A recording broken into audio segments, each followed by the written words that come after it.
আমি অনুরোধ করছি এখানে দাঁড়িয়ে থাকা আমাদের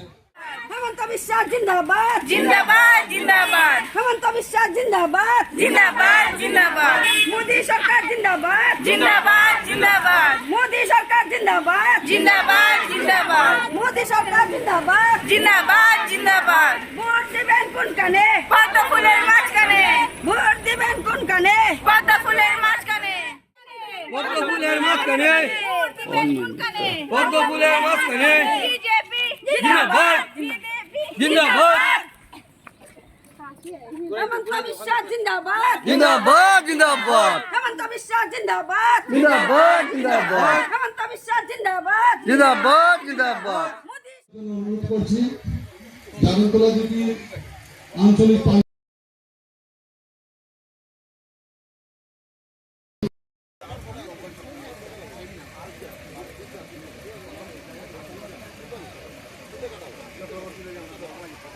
আমাদের